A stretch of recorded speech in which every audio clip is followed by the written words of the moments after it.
I would say this wouldn't be so much of an upset if Dignitas won, because Dignitas also beat TSM at the beginning of the split. Very fair. It would be a hell of a momentum push for Dignitas, though, going into these last couple weeks of the split and saying, hey, we're a contender. We belong in this playoff conversation. Let's do it. Yeah, and I like these bans so far. I like that they're taking away, even though we're seeing this tank bonanza happen, the Syndra ban is still going over towards Bjergsen.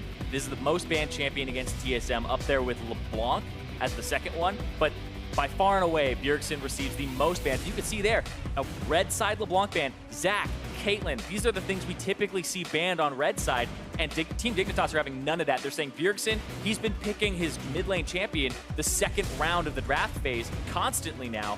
They're trying to shut that down.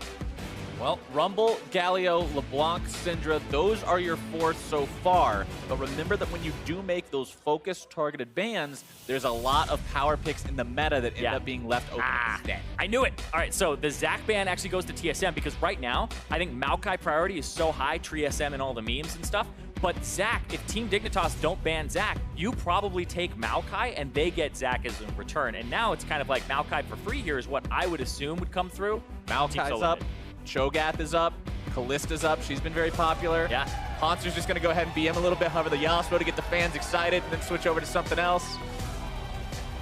I mean, it's TSM. It's got to be, right? It's a flex pick. Think. It's a historical pick for Hauntzer. He's wrecked on it multiple times in his career. But, oh, it's going to be the Thresh. All right, the playmaker for Biofrost. Prioritizing that, Biofrost has shown himself to be a more than capable Thresh player. It's actually super interesting because this Thresh, you can't have it be compared with the Kalista, and it's something that's just a very dominant bottom lane here. But I just think Maokai priority is super high, and we're seeing all these champions kind of be in that same echelon. Wonder if Team Dignitas will agree with you. They've got one more pick to go, and looks like that's what they decide to lock in. Kalista and Mao picked up for this team. Yeah. Not sure if that's a boo for the lack of TSM, but, you know, beat Maokai up against them. And I actually think that Keane is a pretty good champion. Like, I was against it, and then I did more and more research on it. There's no champion really in the game that level 3 has that free range dash and also has a way to get through walls. Lee Sin is kind of like the other jungler that's up there, but the cooldown on like Kane's Q is 7 seconds at level 1, which is insanely low compared to everything else in the game in terms of mobility. TSM will decide to answer the enemy AD carry with an AD carry of their own, picking up DoubleLift's Tristana as pick number 2. I think it's quite a good answer as well. And the Sejuani, expect that to go through. Like this as a tank jungler here. It's not so much of a flex to top lane so much anymore because Sejuani's W just costs so much mana at all stages of the game, and it's the ability you max first. And it doesn't even do that much damage to minion waves. So that is most likely going over to Svenskeren. And we're looking at a hyper-scaling team comp so far. And we'll see here, this is becoming such a big trend where you pick your mid laner third on red side and ban away some of the counters. So I expect Orianna to come through here, and they've already thrown Syndra and LeBlanc bans. Well, the Orianna comes through as soon as you mention it. They will take that one off the table, prevent Bjergsen from being on that. So much focus towards this star player on TSM, trying to keep him out of the mix and make sure that Dignitas can succeed without him getting in the way.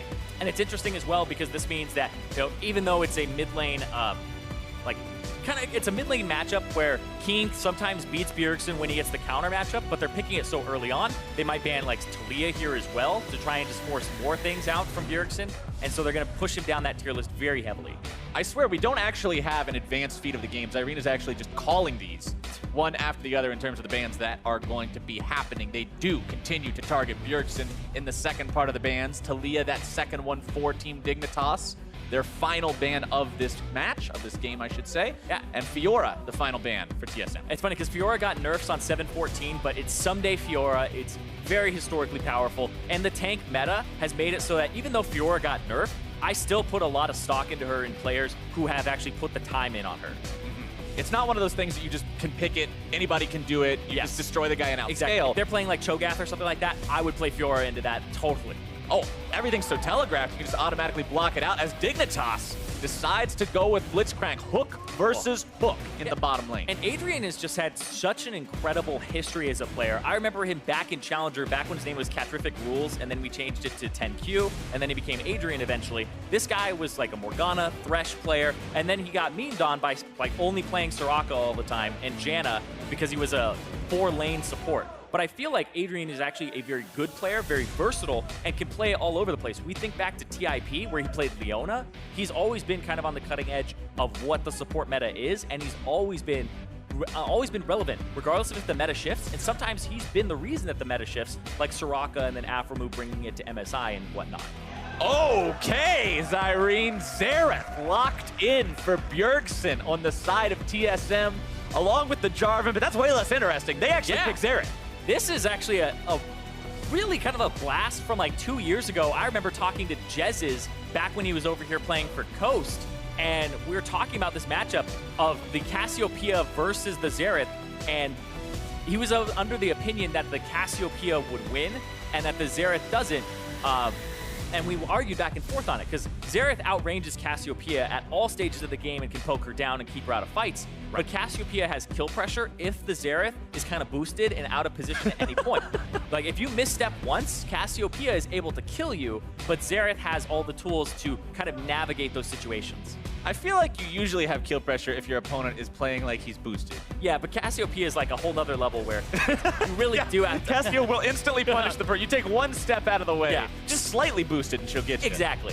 And this Graves here, another champion that I feel like can take advantage of bad positioning. Graves, I was kind of under the impression that he would come back into the meta a bit alongside Kha'Zix. People are talking about tank junglers left and right, but Graves with the Duskblade second, you get Storm Raider Surge as your mastery. Duskblade, when you buy at level 8, is 180 extra damage on that first attack, and that gives Graves the Storm Raider Surge to chase people down. So that's why we're seeing it here for Shrimp, who's always been a power farm jungler. And when you look at the side of Team Dignitas, yeah, you have hard engage with a Maokai, but Twisted Advance doesn't have a huge cast range. He pretty much has to have a Righteous Glory to get close to Bjergsen's Xerath or make some kind of a flank, or Adrian has to hit a really good pull, because this team doesn't have these long-range initiation tools. They don't have a Sejuani and a Jarvan. If Bjergsen can play this right and the team can protect him, he might be able to do some serious artillery work on this pick. Yeah, like I said, looking for scaling, looking for range. It's going to be hard. You have to go for that engage and make it work if you're Dignitas. Here we go on to Summoner's Rift for game number 1 between TSM and Dig in this best of 3. Side's just about to run out of the summoning platform here as some nice pings get thrown down by TSM for no real reason at all into the Dragon Pit. Want to see if they decide to do anything at level 1, though, especially with a hook champion on both teams. There's potential. I feel like Blitzcrank is really good. I feel like the Sejuani level 1 is fine, but I definitely think Dignitas is going to look for something here with Ssumday able to set up saplings as well. Don't know if they saw him. They look like pings went through. Bjergsen has not taken a skill yet, waiting to see if he needs the CC or not. Would obviously like to start out with the Arcano Pulse, but in a level 1, it's not the most useful thing compared to the others. Actually going to check the vision on this and see if Bjergsen did see them or not. Actually, he did not see either of them. Bjergsen did not step up far enough. He actually missed out on Ssumday and Keane getting into the brush. Both sides are going to be aware of what's happening now. Sven and Hauntzer walking up to Shrimp, but they each just eat a full Graves auto attack and have to back away. They do get the ward down on that Raptor Pit. Just for the extra information, you can see wards placed down by Dignitas on the TSM Raptor Pit as well as the red. Yeah, and we'll see what Ssumday is doing. Ssumday actually did not give any of those big super leashes that Maokai is known for right now. He'll be able to get one sapling down if he takes it level 1. Does hurt your push in the lane slightly because you don't take the Bramble Smash. But he'll be able to assist with a single sapling if he chooses to. But no, it's going to be the Bramble Smash. So yeah, Ssumday caring about the lane a little bit here instead of getting the 400 extra damage from the E. But Graves, I feel like, just has such a great clear in general that it's not going to be that much of a loss. Right. Graves' clear has always been one of the safest, one of the fastest. The champion is incredibly adept at getting himself through the jungle with no risk, as long as you know how to properly do it. And because of the wards that went down on the Raptor camp and also on the red buff of TSM, it's actually augmented the routes here. Svenskeren started on the top side with a melee champion to help him get his E early. And Keane is kind of doing what Faker does on Cassiopeia, and it was popularized a little while back, where you take Corrupting Potion level 1, and you just stand on the other side of the minions, because auto attacks draw minion aggro. Twin Fang does not, so you just constantly Twin Fang with the Corrupting Potion and zone them from the CS as much as you can. But Xerath can actually grab some of these, but he took the E level 1. He's got some long-range abilities. He can throw those out, and he'll just sit back and wait as Keane pushes this wave up slowly now. Can't move himself any further forward and still get damage down onto Bjergsen until he throws that Noxious Blast down underneath the turret. Keane will be in control, at least during the early phases of this game. Bjergsen continuing to eat Noxious Blasts here and there. Ooh. Just trade back and forth. We'll expect the rend. At some point. Nope.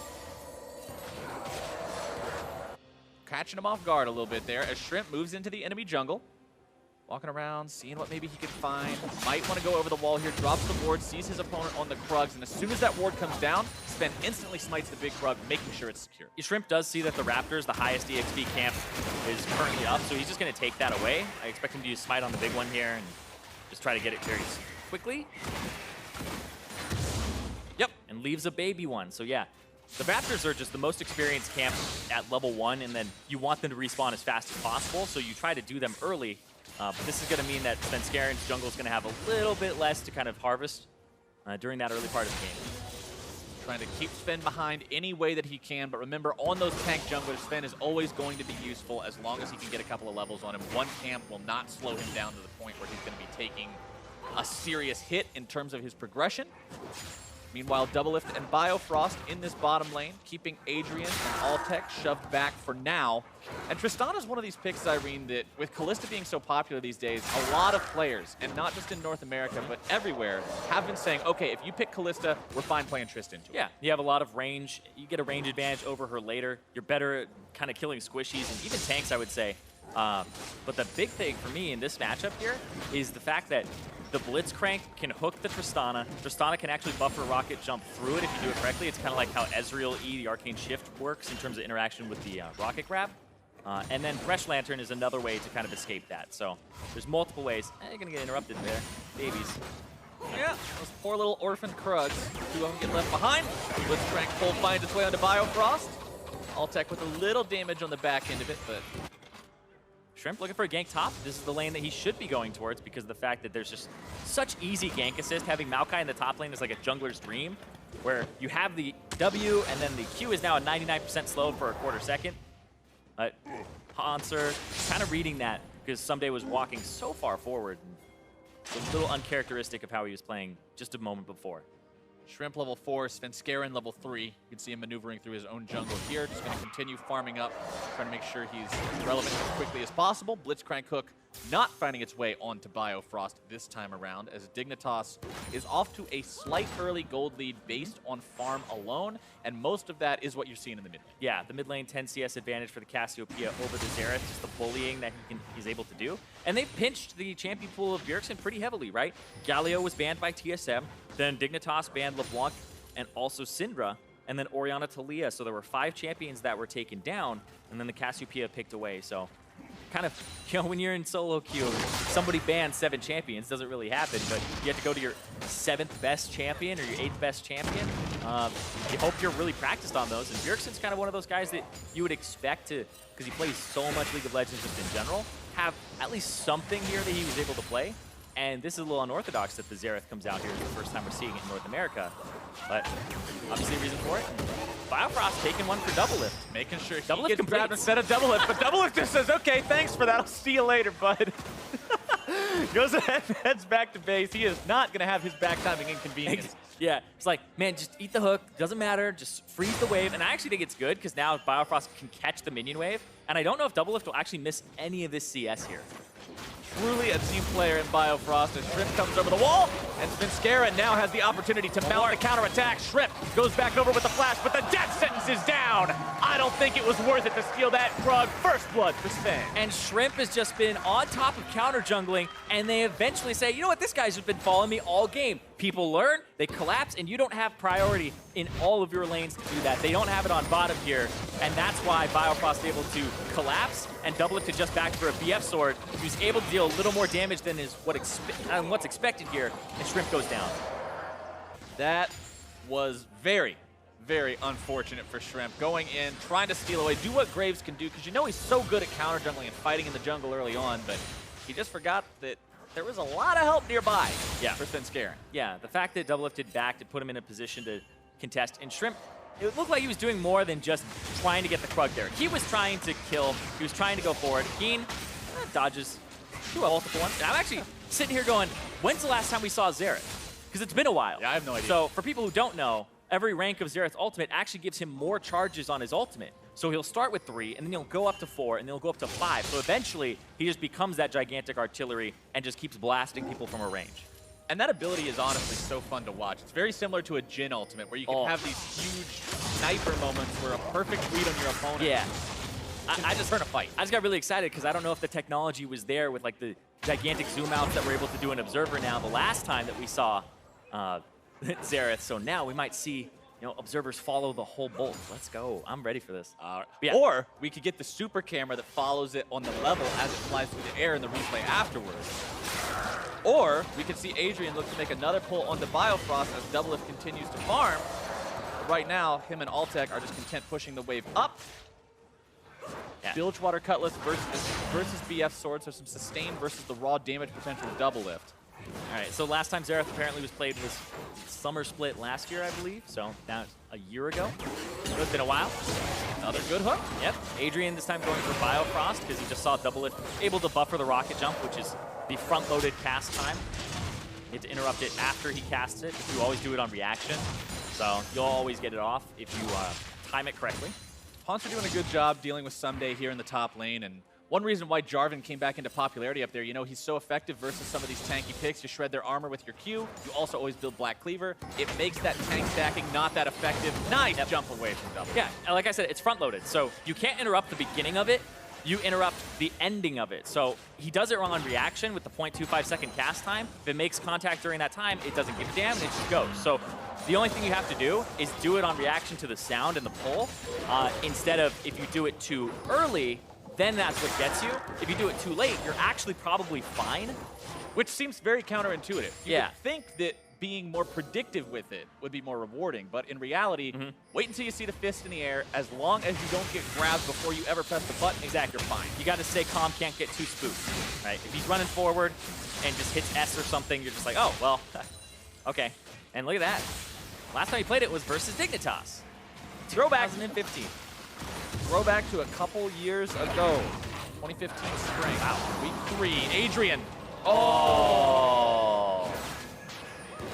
You hate to see it, and now it's going to go back on him. There's no fates called to save Adrian, so they have to fight here. Ulti drop down. Doesn't want to hit Adrian any walls. does not want to touch the walls of the box. DoubleLift still trying to finish this off. Buster shot comes through. Heal gets used. Bjergsen calls in the artillery strike. Adrian with the flash play, and now Bjerg is in some trouble and caught off in the side. Keane grabs the kill. Double. Adrian barely keeping himself alive, and Double will fall as well. Biofrost now with one more hit, and they deliver the damage. The double kill.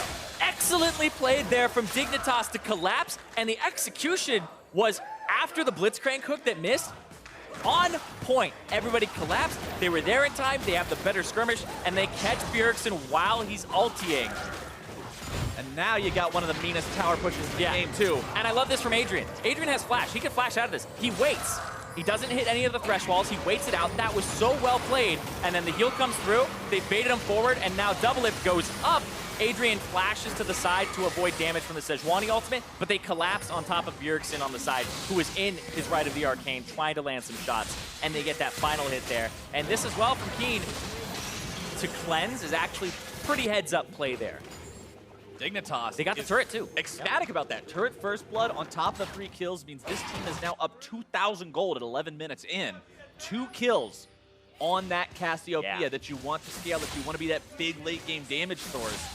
It's all coming together. Yeah, the late-game damage, and he's already got a tier and a catalyst, so we're expecting a Rod of Ages to come through here. 4 stacks on his Dark Seal.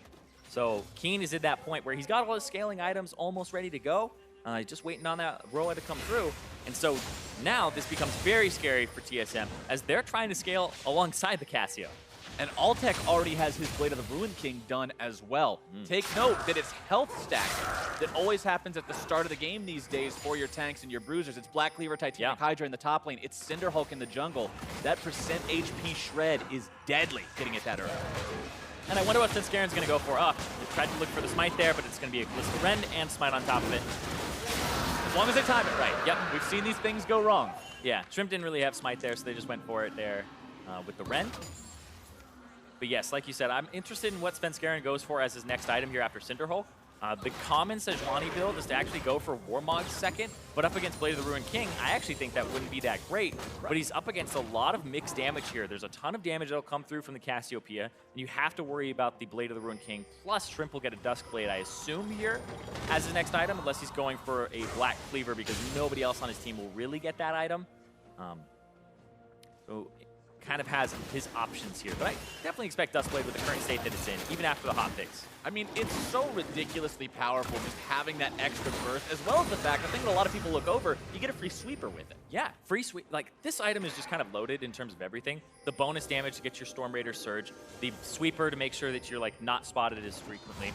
And then also, there's, even on top of it, like, just the lethality in general got buffed. It's 18 lethality, right? And then I'll throw another thing there. The 99% slow for a quarter second actually means a lot for the kind of movement advantage that Graves will have over you. If he gets to flash and then hit you in the face and you react by flashing away, he's actually going to catch you because the slow plus his Storm Raider Surge will be able to follow up. TSM still sitting in a spot where they're down a bit, but now DoubleLift is going to check and find Ssumday here. Throws a couple auto attacks into him, but that's still Maokai. He's got a Ninja Tabby. He's tanky enough to deal with a DoubleLift that still doesn't have a full item completed just yet. And you can see in Ssumday's inventory working on that Righteous Glory for item number 1, exactly what we mentioned in Champion Select. If he wants to get onto this long-range backline of TSM, he's got to have a way to close that gap. Yeah, Righteous Glory, very good item. Kind of got tuned to have some armor on it, so everybody's like really on top of buying that item now. Feels like a combat item now. It used to sort of just feel like this weird sort of supporty, pseudo-tanky thing with health and mana, but now that it has real combat stats in it with armor and cooldowns, it just feels so much better to build. Yeah, I definitely think it's a great item. Even with like the active being changed to like go off as soon as you make contact with somebody, it gives you less control of the item, but it allowed them to put a little more power in the passives and like just the stats of the item. Now looking at Shrimp's build, Death Stance, I don't know where this is going, so I'm gonna stop guessing at this point. Throw out, he's building something. He's got something in the works there, but now Biofrost, something in the hooks, top side, getting the hook onto Adrian. Drags it back a little bit, but with Shrimp up here, they won't take this any further. Oh, Keane stepping out of the way of the Arcana Pulse, dodging away from the barrel as well. Over the wall comes Svenskeren. Keane now turning this around almost. Hauntzer walking away from the burning, still ticks. The Roots won't find their way onto him. Ssumday with the Righteous Glory. And Bjergsen is now on the run off the side. Svenskeren nearly going to be taken down. Flash over the wall. The damage from Shrimp will finish the deal. Svenskeren got caught by the tail end there, the edge of the Maokai ultimate, and now they're going to be able to pick up 2 kills as well as go for this mid lane turret.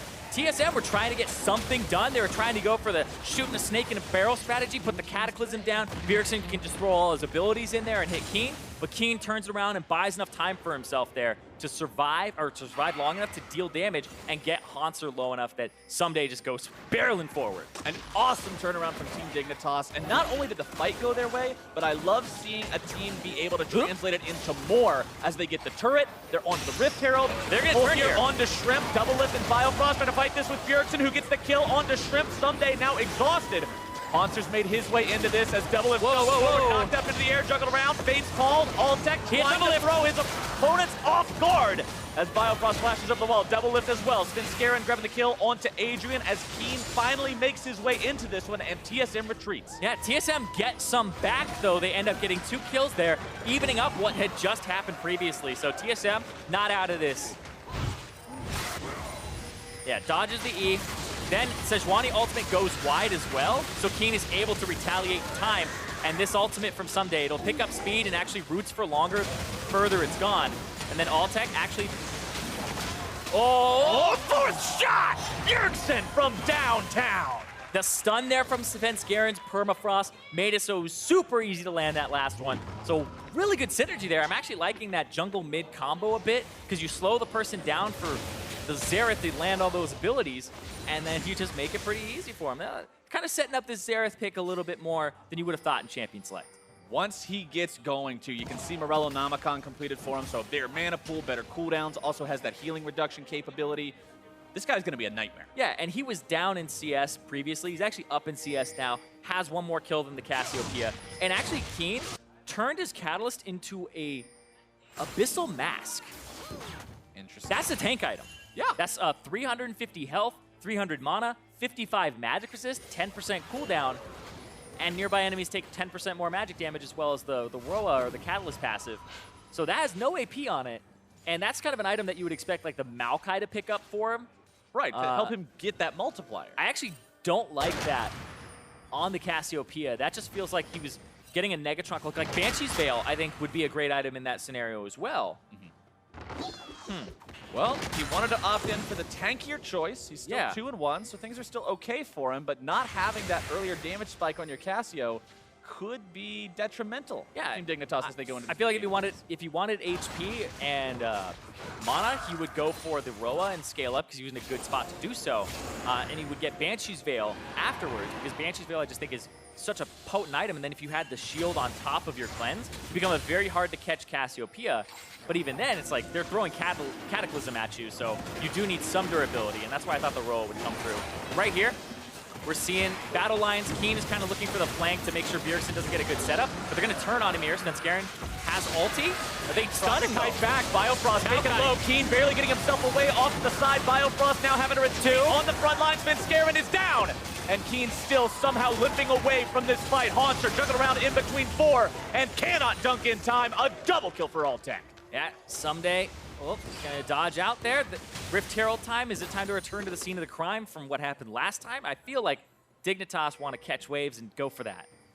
Rift Herald only alive for another 45 seconds or so if they want to go for it, they have to do it now. Top turret, I think, is probably the easiest thing to go for. Shrimp might start up the Rift Herald himself. You kind of get a good allocation here in terms of your lane assignments. But yeah, they try to turn on a Keane instead of fight that Dragon. The Dragon's already gone from the Kalista Ren. Good stun there on the sideways Svenskeren, and then the ultimate before you can get Hauntzer to actually do much, cast the Cataclysm afterward. He gets rooted up, and then Ssumday is actually playing this Maokai fantastically well. I mean, Ssumday, we know him for his tank play, but Maokai has always been a champion that he's been able to kind of bring out and play. So when it comes back into the meta, it's kind of like when Impact has Maokai back in the meta. It's just, it feels like it was a long time coming.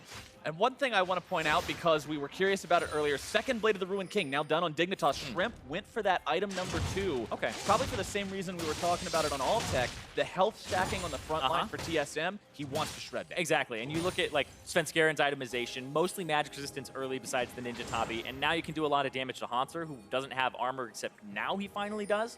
And so everybody, like you said, health stacking. And also, I do feel like Blade of the Ruined King helps you with Storm Raider Surge as well with the active. Just give you a little extra damage right off the bat.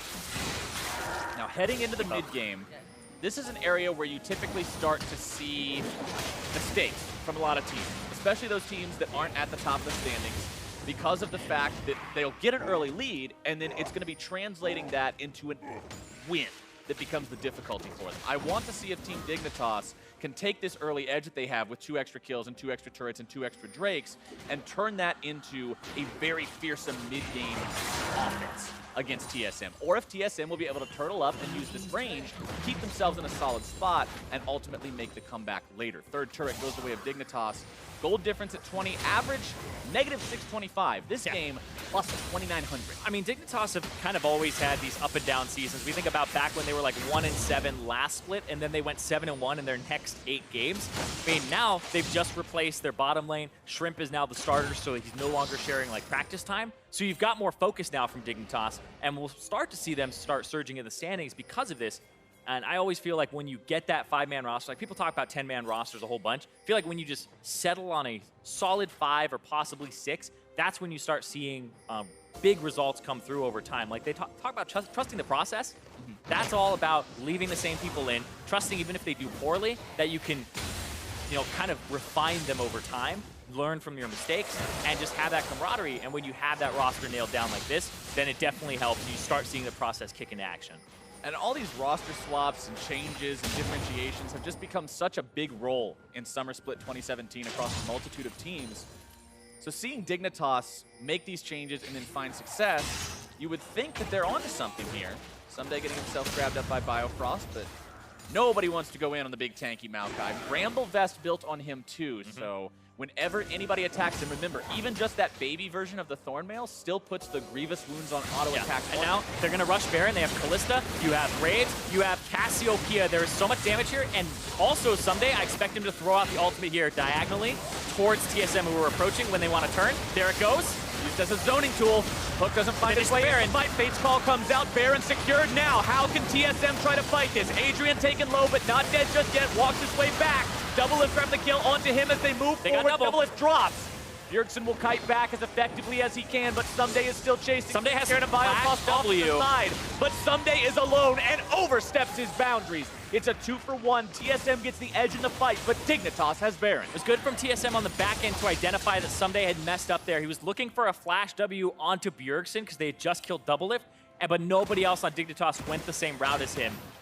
Now they're going to pick up the bottom wave, but they got that Baron. So Dignitas, right now, I'm loving these calls from them. Like, this is the Dig Baron Pog champ, right? But hold on, Hauntzer. Altec just hangs out. He's actually alone, though. There. Yeah. Altec was actually alone, and Hauntzer was a bit scared there. Shrimp was looking to reinforce, but let's see this one more time. I love this from Dignitas. I think their composition is made for this, and then the roots come out. It's going to root 3 people. And then Bjergsen's going to set up, actually cancels after 1 because his positioning isn't great, but watch DoubleLift here, steps forward to get the kill, turns right into the Cassiopeia ultimate. It's so hard to watch everything in these fights. But yeah, they place that ward there, and Hauntzer goes, wait a second, he's actually alone, and you can tell, even though Ssumday has itemized kind of mixed resistances at this point, it's still not enough right now because the Void Staff is there for Bjergsen. 57% Baron control versus 62%. Yeah, first and second. Both these teams placing so much priority on that objective and being able to control it so well.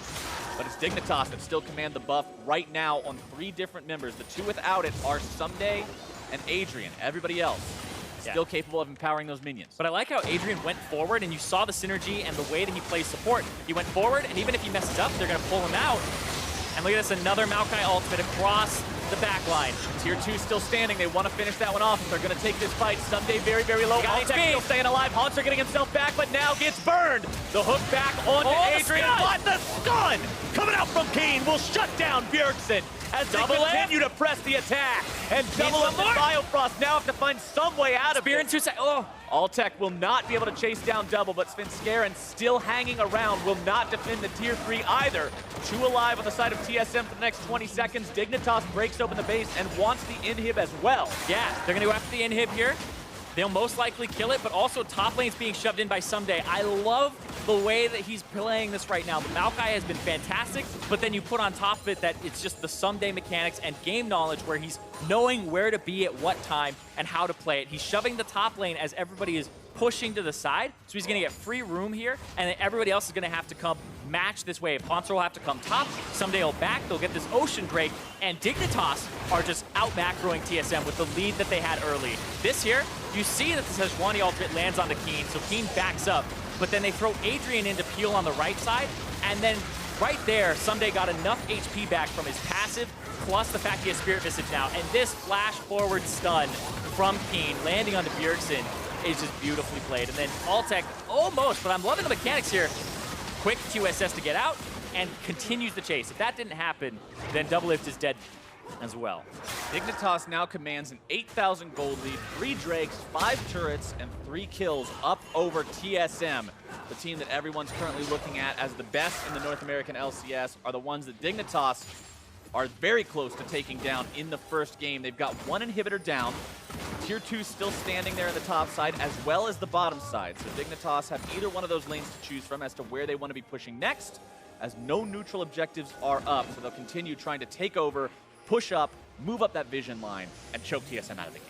Yeah, and since it's right now like an 8,000 gold lead, I'm looking at those Wheel of Fortune memes where you got to fill it in, and I'm looking at one that says like Maokai priority. It's like, you would think. Where's the Maokai priority? What you're supposed to pick on blue side first when it's open?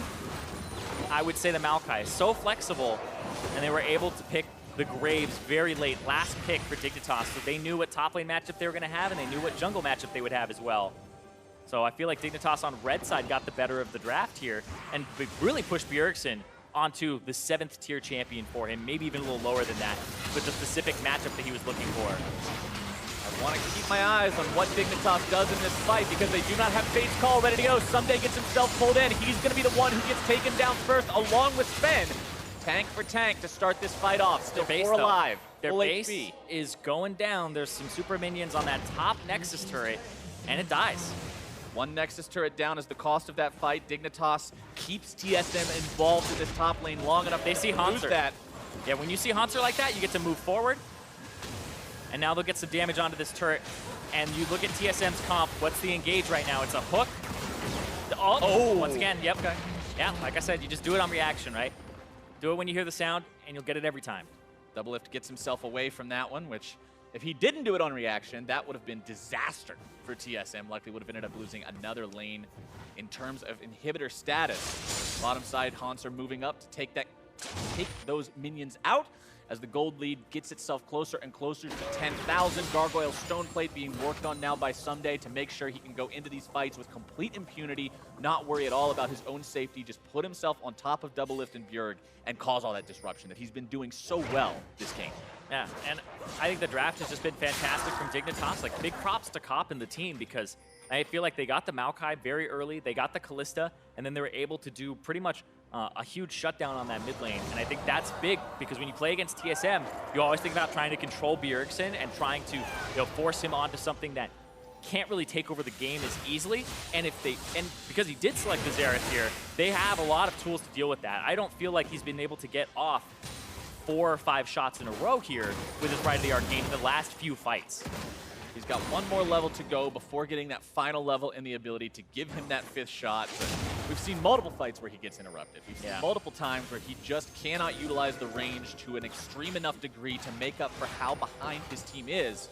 But Dignitas still has a Nexus to kill. A game of League is not over until that condition is met. So they got to make sure they keep it strong all the way to the finish line. Yeah, I also like what Ssumday was doing, just a random aside for item builds here. People were talking about Thornmail being OP. I actually just think it's Bramble Vest. Spend 900 gold on Bramble Vest Tabi, 2,000 gold total there as your first few items. And you shut down most AD characters in the game early, and then you can buy your Righteous Warrior, your Magic Distance.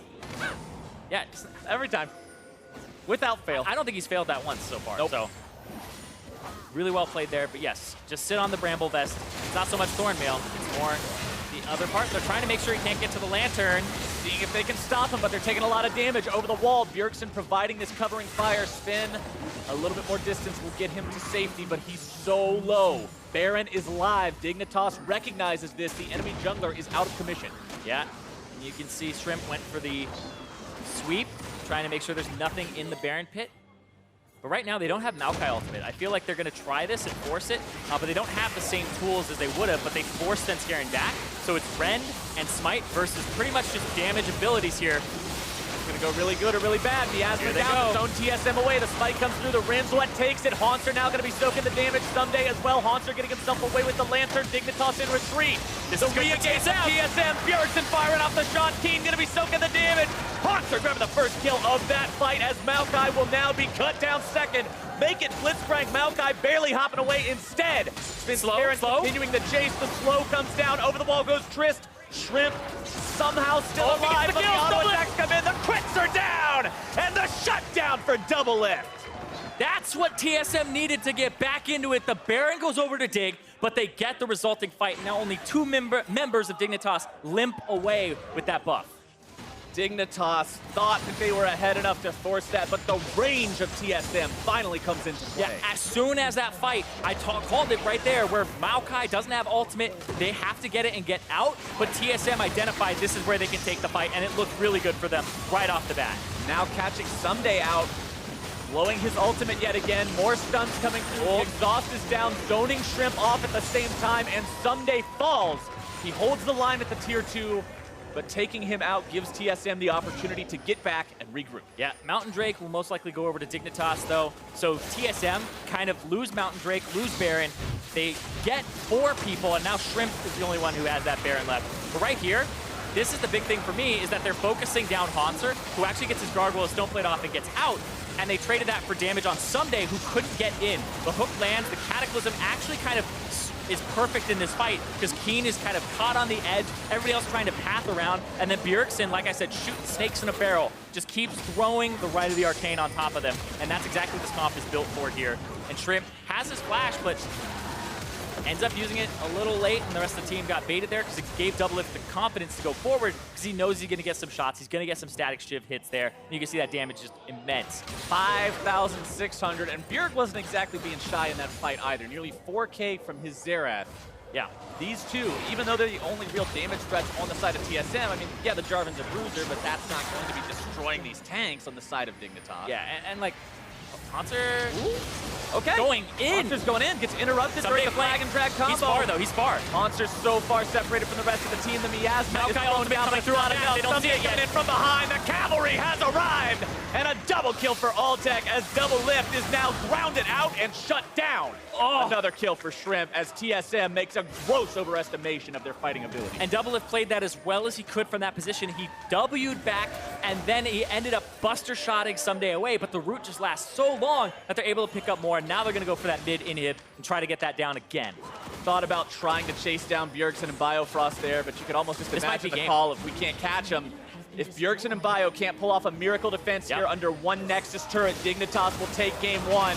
They push this down so incredibly quickly. They're not even concerned about the remaining TSM members. They'll burn down the Nexus itself. Ssumday baiting Ssumday into the fountain with the laser, but it will not be enough, and Dignitas takes game one. Dignitas. It's not just a fluke. Last week, they played incredibly well. Their CSD in the bottom lane was outstanding. And now we're looking at an Adrian Altec bottom lane. Where's that tier list, freak? Where is that tier list, freak? Where's your tier list at? Because these two were looking impressive. 7, 2, and 7 on the Kalista, 0, 3, and 12 on the Blitzcrank. And the Blitzcrank pick, something I want to point out, is it didn't look like it had a massive amount of impact because it's one of those champions where you just remember the crazy pulls and nothing else about him.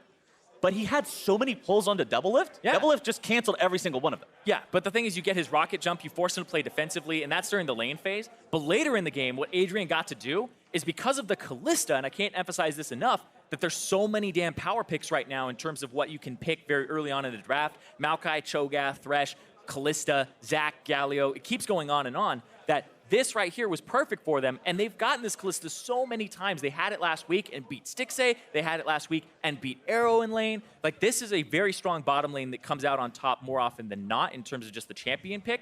But then Adrian gets to go forward, be a doofus, do whatever he wants, look for the hook, be really dumb in terms of his positioning, and then Fate's Call will save him, and then he gets to re-engage. Because the thing is, they spent so many resources to get the Blitzcrank low multiple times, but then Fate's Call, immunity, pulls him back, and then everybody waits. And Adrian held it. There were a few fights where he just held it there, waiting to come back out, because he treated it almost like a Zhonya's in a way. Walk up, draw the aggro, make them waste resources, then after the Fate's Call, you fire off the hook. But for more on that victory, let's send it over to Dash and Mark. A-Ram. Thank you very much, Captain Flowers. Big win out of Dignitas here over one of our first-place teams in TSM to kick off the series. In talking about this game, though, let's go ahead and take a look at Champion Select because we saw a lot of mid-lane focus in terms of bans as well as picks. Well, there's a lot of us. You know what? This is better. Let's just keep it on keep that one up there. Oh, there we go. So boring. All right. No, here we go. Champion Select for Dignitas, as was mentioned just a moment ago. Lots of focus towards that mid lane in 2 first phase bans, 2 second phase bans, and a takeaway in the first phase here in the mid lane. Worth noting as well that they get the Maokai in there as well. So you have the frontline victory in terms Established. of no, you're gonna have the best tank probably in the game at this point, behind maybe Zac, you could say. Right. And you know, TSM's comp, I like what they did with it, just because with so many mid lane bans, we were talking about what else could Bjergsen play. Maybe a Victor would have worked out well, just because that is good at melting frontline. But I did like what they went with here, just because with so many tanks in the meta, it's hard to chew through those front lines. And TSM go, well, let's just sidestep that issue. We'll just try and blow up your back line. Go over your back. You heard Zirene keep dropping the line, shooting snakes in a barrel. That's what they're going for here. They just want to open up on the back line, kill them, and then it doesn't matter if Maokai's alive. And they did execute this a couple of times here. A big mid lane focus with Svenskeren and Hauntzer both roaming in. They blow them up right away.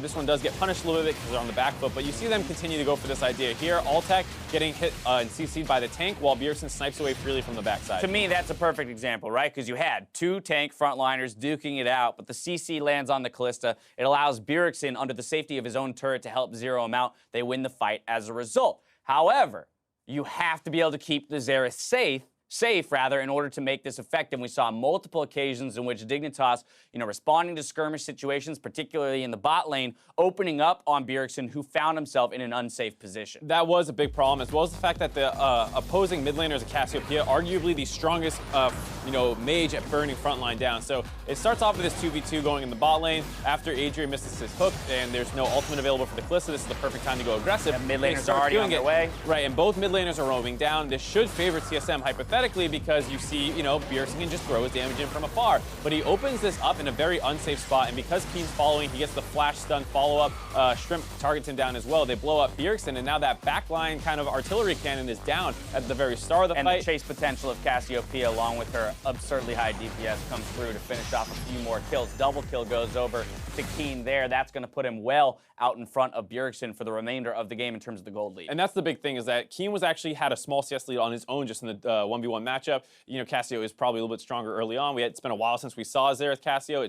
But Xerath generally is, I get better as I go later because I get more spammable and I outrange you and I just poke you out of lane. Right. But he did get the advantage early. They win this skirmish early as well, and that kind of puts Keane in the position where he's able to be the primary focus of both teams, where Dignitas wants him to stay alive and burn stuff down. TSM wants to solo him out. Yeah, we see that come 18 minutes into the game in the mid lane. Keane will barely live through this engagement while Bjergsen is doing his damnedest to bring him down. And this is going to be a dragon skirmish. Keane's off on the backside. You see TSM instantly go, get the snake! And they all start jumping on Keane. Nice ultimate here. Really good job getting this damage out. Starts getting focused down, gets stunned up a couple times, and Bjergsen starts throwing his damage down, but he thinks that last shot's probably going to be enough to finish him, starts refocusing down on the Shrimp. Keane's able to get out alive, and there you see the frontline focus of Dignitas just having better tools for killing them, as well as better frontline. Again, that's what you notice, is that because the Xerath is dumping resources into attacking the backline of Team Dignitas, it means that his own frontline is being melted by Altec on that Kalista. As soon as his tank line goes down, Ssumday can roll through and lead the charge for the remainder of Dignitas to pick up those kills. That's the big thing, as well as the fact that, you know, the Graves pick is one that